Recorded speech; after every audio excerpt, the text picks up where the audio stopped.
ใจประสงค์ตาคุณพายางมาพอเจอกูน้องนั่งถ่ายปลาทูแก้มตุโลสาวเมืองแม่กลอนอายบ่าวอีสานมาเจอน้องกลางเว้าอยากตามน้องอยากยับแผ่นดินมาเฮียงบ้านน้องสาวเมืองแม่กลอนสะพายอีสา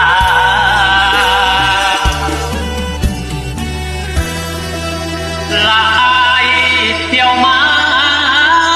ก็จนหอจอดก่อนถึงเปิงปานเพิ่น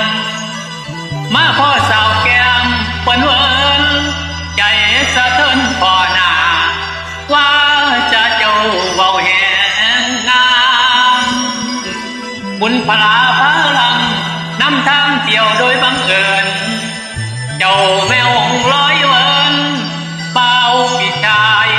ติดตายยอ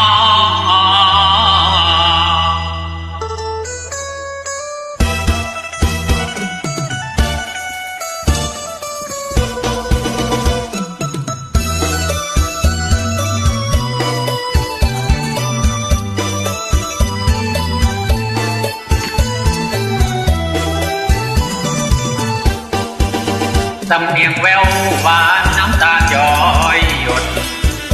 นั่งรถมาไกลจากถิ่นอีสานท่องเที่ยวล้อเลี้ยวให้ใจเบิกบาน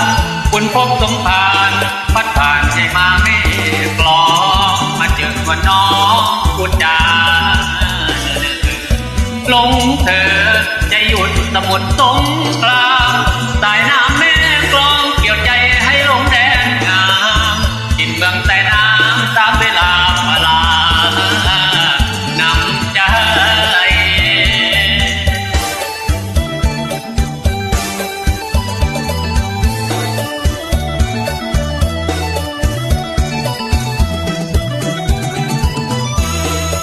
เอา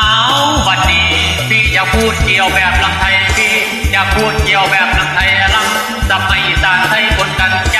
ไอ้สันเราก็เจอกับนางตักตั้งลานละเลี้ยงลังประเดินพูดไทยแล้วก็เกินยามมองอีน้องก็สองเท้าจอกมองตาท่ายาง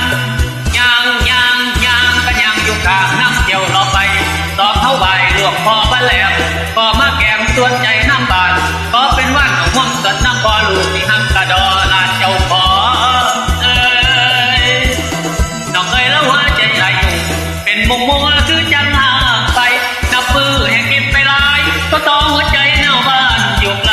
หน้าเก่ากับหน้าเครือยับใจหน้าเก่ากับหน้าเครือยับใจให้สมดังใจของอาย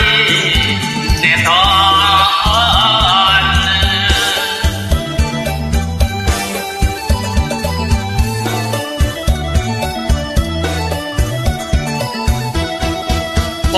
วอนรักน้องกับพี่ลูกขอพึ่งบารมีองค์ปู่ท้าวเวสสุวรรณวัดจุฬามณียามลูกหนีจากกันขอให้อุปสรรคอย่ากันรักผูกพันกับสาวแม่กลอนลมหวนละพัดมาตำตองใจมองยามใบอวยสาวคนสวยไปอีสานบ้านไทยไม่ตอนแต่อีนางถึงเส้นทางจากไกลกันแสนเนิ่นบอกใครเกินถ้ามีใจหมายมั่นกลับอีสานได้จะขึ้นมาใหม่ผู้คักหัวใจไปนำ